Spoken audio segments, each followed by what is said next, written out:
Alrighty, y'all. Hello. We're doing everyone's favorite comparison today. I say that with sarcasm.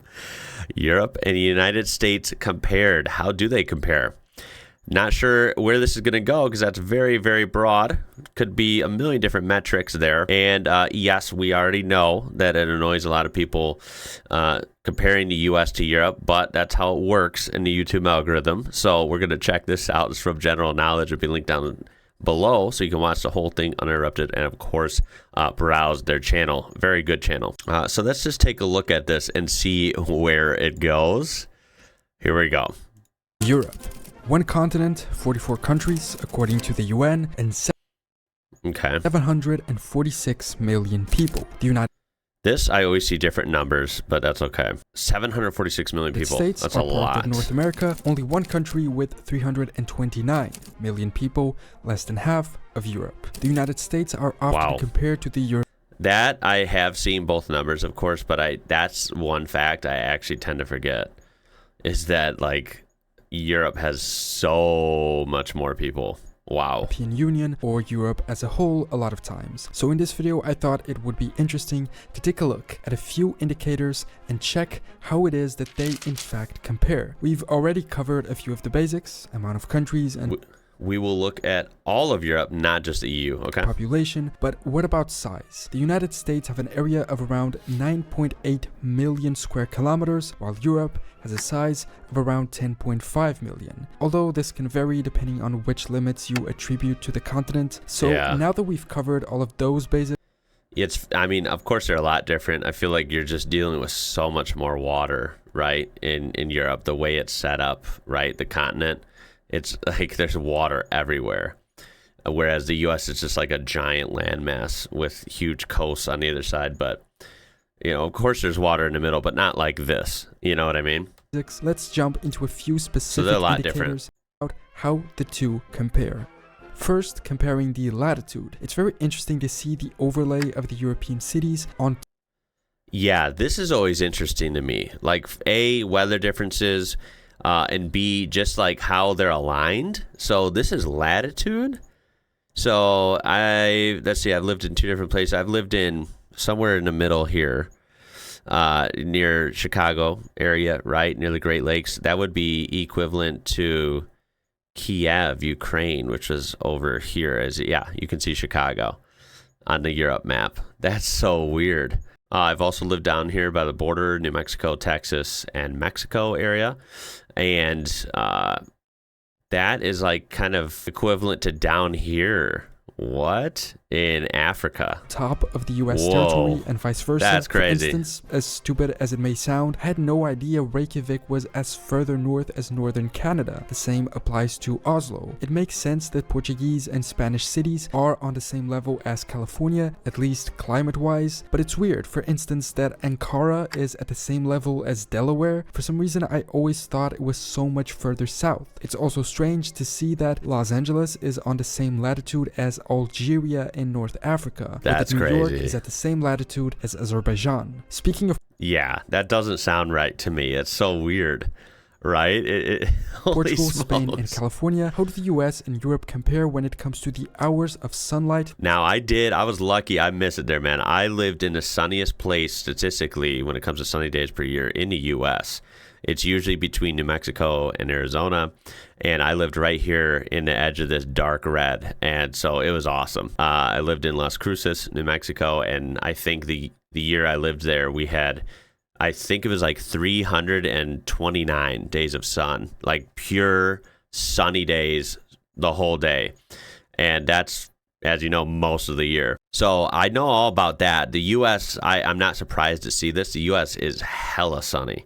Very sunny country for a lot of the year in most places. Even Illinois, up here, we're coming in sunnier than most of Europe. So that's one very interesting difference. You guys have all the water.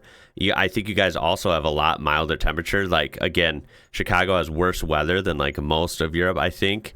So you guys don't get like the crazy torrential freezes and snow, and all this stuff in certain parts. But you guys have more mild temperatures. But of course, you get a lot more rain and cloud cover, I think. They get every year. Through this map, Very we different understand weather. that the southwest USA gets more hours of sun than anywhere in Europe, over 3,500 a year. And unlike Europe, there's nowhere in the US that gets less than 1,800 hours of sun, as is the case That's in wild. many areas of Europe, those in light green, blue, and dark blue. It's also odd, at least. So basically, if you could call this, for lack of a better term, the sun belt of Europe right here, that is all of the U.S.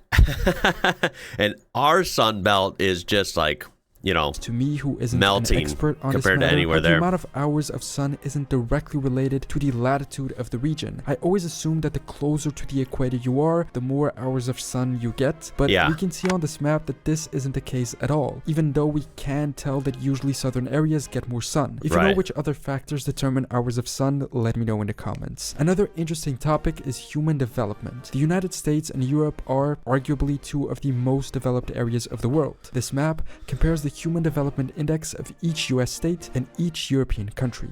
I don't know. I'm questioning our development here. Because you don't know, the HDI is calculated as the geometric mean of life expectancy, education, and gross national income per capita. Assuming that those indicators are representative of the quality of life of people, it seeks to measure precisely that. In the United States, there's only one state that doesn't make it into the top 3 HDI categories, Mississippi. When we look at Europe, only a handful of countries are in the top ranking: Iceland, Norway, Sweden, Ireland, Denmark, Germany, Netherlands, and Switzerland. And when you look at Eastern Europe, these levels go significantly down, with many countries in the lowest category, such as Ukraine, Turkey, Serbia, Bosnia-Herzegovina, Albania, and North Macedonia. In Western Europe, Portugal is the only country who isn't in the top 3 levels of HDI. Wow. Now, I'm sure people have opinions on that. I'm not even going to weigh in on that. That sounds like objective comparison hard to of these gauge. two areas is also depicted in this other map. This is based in a 2014 Pew Research Center poll. It's this one's going to be way different, right?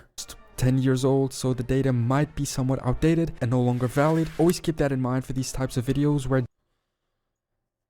Wow. So, you know, I don't think it's a secret. Pretty religious here in the U.S. It's funny how also you could argue like the most kind of like oldest and different in modern day standards part of the U.S. is New England, right? The northeastern rather corner of the country. These states are, you know, you could say loosely are a little more European than like most of the country, right?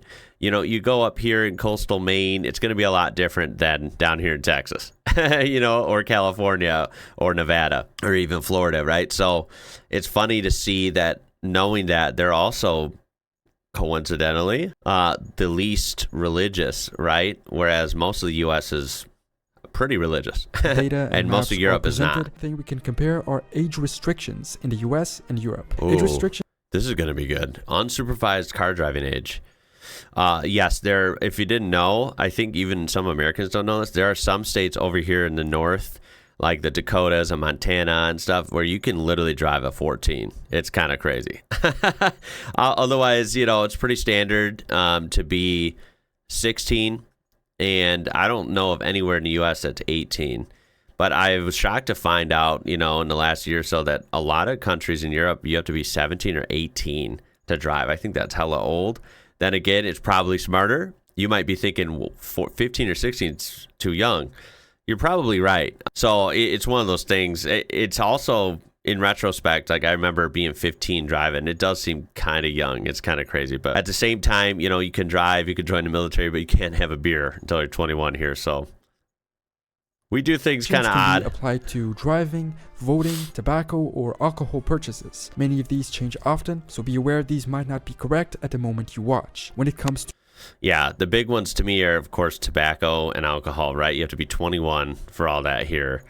And actually, it used to be 18, I thought, for tobacco. I'm not sure. It definitely was younger at a few decades ago for alcohol. But Yeah, you guys get to do all that way earlier. Way earlier. Driving the Google comparison to make. According to Wikipedia, the US Army has a personnel of around 1 million, counting active troops, reserves, and National Guard. And according to this 2018 article from Business Insider, the top 5 strongest militaries in Europe, all of these maps exclude Russia, are France with 390,000, the UK 280, Italy 200. Yeah, I feel like this one's hard to gauge, but yeah, it's probably around that number, and this could be higher or lower as well. 67, Germany 200, and Spain 175. Together, these alone would surpass the US Army, although you'd still need to take into account the material advantage of the US. Ships, intelligence, tanks, planes, investment. We have that big old military budget here. And in these, the US has a considerable advantage, as we can see from this graph.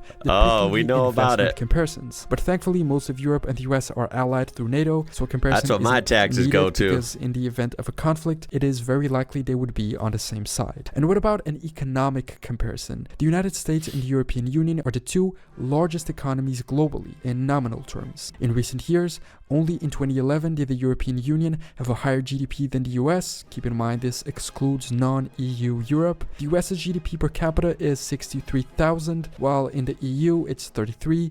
But keep in mind both of these are on average. There are EU countries and US states with higher and lower values. Also, as we can see from these maps, the US's GDP is mostly carried by California, Texas, Florida, and New York, while Europe's is mostly carried by France, Germany, the UK, Spain, and Italy. When it comes to currency comparison, as I make this video, €1 equals $1.07. The euro's value has been higher, and recently its value has decreased a little, approaching parity with the dollar. As we can see from this graph, there was only... Ooh, this is over 20 years. I was going to say, I thought recently, as in like the last year or so, like presently, because obviously currencies always go up and down. I thought the euro was still worth more, a short like period right now. In the early 2000s when the euro was worth less than the dollar. And there was a point where it was almost worth 50% more. Recently, things have stabilized and they're almost worth the same. But with Croatia joining the European currency next year, it might go up again. Also, keep in mind, so this is a couple years old. Yeah, so right now it's €1 is $109.09. Yeah, or €100 would be $109.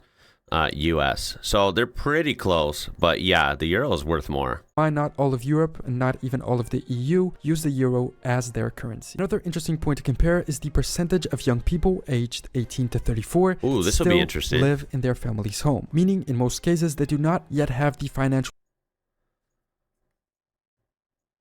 This has gone up in the US. This is from 2015. I think the US was doing decent back then. Now, holy smokes, it is a nightmare here anymore. Everything costs so freaking much. Everything's gone up in the last few years, like outrageously, and I don't know how some people are doing it. I know a lot of people have had to move back in with their parents, or were going to move out and then they just couldn't, right? Housing prices and everything is just through the roof here.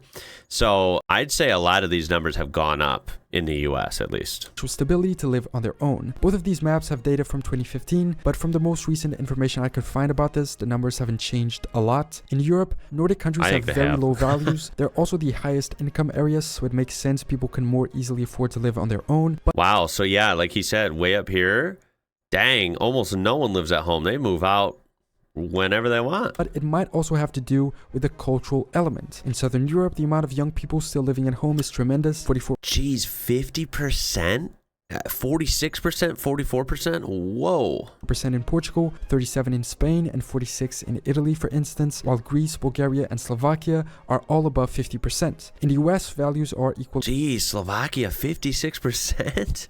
Holy smokes, what is that about? Is high, with the difference being that there are no states at all below 10%. The lowest value is 14 in North Dakota, and the highest being in New Jersey with 46, although none surpass 50%.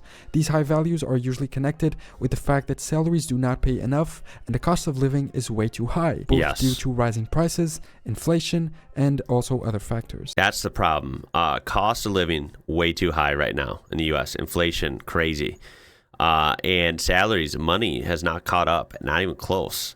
Things just cost way too much right now, both on a big scale, automobiles, houses, properties, home repairs, that type of thing. Everything costs way too much right now. And then day-to-day expenses, right? Small, utility bills, mortgages, groceries, right? It's all outrageous. So that is how the United States and Europe compare in a number of indicators and interesting Damn, that aspects. went by fast. There's a lot of things Must you have can been compare fun. the two in. If you know of any more, leave a comment and I can always... I think you could make probably, look at all these slides, right? I think you could definitely do, like 50 more versions of this, I'm sure. What's the limit here? This was a good breakdown, though. I didn't know what to expect, and we got a nice variety. Again, I think it's interesting. I think a lot of other people do as well. I know there's always people that are like, oh, why are you comparing a continent to a country? We've been through that before. I totally get that argument. But, at the end of the day, I like how we're all part of a community here, and, these videos won't get any views if it's just like one country versus another all the time when it comes to Europe and the US. So you gotta, take that with a grain of salt sometimes. I think a lot of things, surprisingly, are like somewhat similar, right? But then the ones that are different are really different. You know what I mean? That's why it's always interesting to me. I think like the weather and the latitude differences and stuff, I think those are the most fascinating because it is truly stark differences, right? When it comes to climates and microclimates and where things are aligned, it kind of blows my mind sometimes. Also size, I think Europe is a lot bigger than people, including myself, give it credit for. Now, North America as a whole is huge and much bigger, but when we're talking about just the United States versus Europe, which again, I know, weird country versus continent, Europe is really big, and the population is literally over double. There are so many people in Europe, and it's funny because as an American, I tend to say like, oh, there's so many people over here, and it's so diverse and all this stuff, but in reality, there's a lot more people in Europe, and arguably more diverse because you guys have all these different languages and different cultures, so yeah, it's a lot different. But yeah, there were a couple parts in there we kind of skipped through. Use that link down there, check this whole video out, and definitely browse that channel. That's a good one. I appreciate you guys watching and for all your suggestions lately. And hey, hopefully I'll see you in the next one. That's going to be it for this one. No, my name is Ian. You're watching IWrocker, and until next time, y'all, I'll catch you later.